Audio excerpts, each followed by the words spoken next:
A man took a pee in the mountains, then stumbled upon a 49,000-year-old archaeological wonder. It was 2011, and Clifford Calthard, an elder of the indigenous Adnyamatha people, and Giles Ham, a consultant archaeologist, were out surveying the Flinders Ranges, a mountainous region in the southern Australian interior. Miles from anywhere, Calthard searched for a suitable place to answer a call of nature. And what happened next was extraordinary. Before we begin, make sure to smash that like button, subscribe to our channel, and click the notification bell for more amazing videos. Ham later told the Australian Broadcasting Corporation, ABC, a man getting out of the car to go to the toilet led to the discovery of one of the most important sites in Australian prehistory. He had indeed stumbled across an ancient cave in the craggy rocks. Moreover, what was later excavated there has important implications for the whole story of humans in Australia. The Flinders Ranges in South Africa are in fact the largest series of mountains in the country, stretching with some interruptions for a total of 265 miles. They include various protected areas and national parks, which are popular with hikers and mountain bikers. The mountains are home to a varied selection of wildlife, including red and western gray kangaroos, yellow-footed rock wallabies, and large number of birds and reptile species. Other exotic Australian creatures to be found here include marsupials such as the planigale and the dunnart, pictured here. Europeans first encountered the Flinders Ranges in 1802.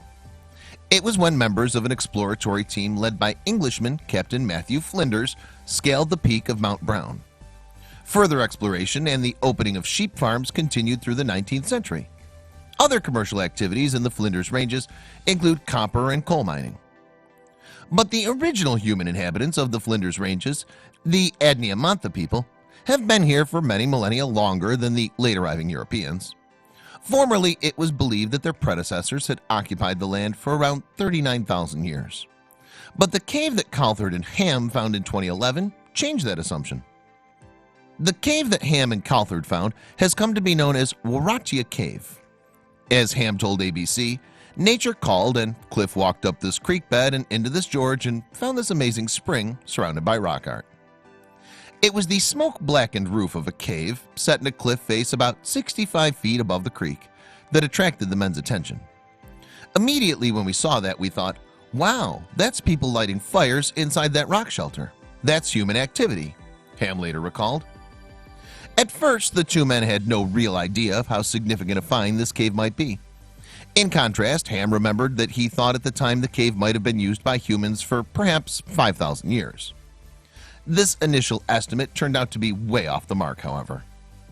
But in subsequent years, from 2011 to 2014, working alongside Adnyamatha people, Ham returned to the site to excavate it properly. This was the only way to find out for sure how long the original Australians had been using the location. And to achieve this, they carefully dug trenches to a depth of a little over 3 feet. The team's excavations uncovered some 4,300 artifacts and 200 pieces of bone. The bones came from 16 mammals and 1 reptile. As we will see later, the mammal bones were to be of particular significance. Other finds included emu eggs, bone needles, and stone tools. Now the researchers had material that they could use to date the site's occupation by early Australian humans. This was accomplished by a variety of sophisticated techniques. These included stratigraphy, which is a method of calculating age in relation to the depth of artifacts, as well as carbon dating of organic material and the measurement of luminescence to determine the age of quartz particles. And the results of this dating were astounding. The cave had been in use by humans no less than 49,000 years ago, and that's 10,000 years earlier than any other evidence found in Australia's hostile interior have ever suggested. Up until then, the oldest known site of human habitation was a Central Australia's Purit Yarra, dating from 38,000 years ago.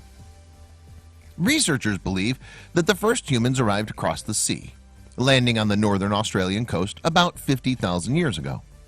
Hitherto, it had been assumed that these new settlers stuck to the continent's coastline and did not penetrate the interior for many thousands of years. But this new evidence strongly suggests that the original Australians in fact reached the interior quite soon after arriving. And the artifacts found at the Waratia Cave also revised previous ideas about the earliest Australians. particularly in relation to their mastering of technologies. Objects collected from the site include bone needles up to 40,000 years old, hafted axes from 38,000 years ago, and stone tools with wooden handles from 24,000 years ago. All of these examples preceded previously known dates. And the finds at Wairāti may also have an extremely important contribution to make to the debate about why Australia's megafauna, gigantic animals, all became extinct.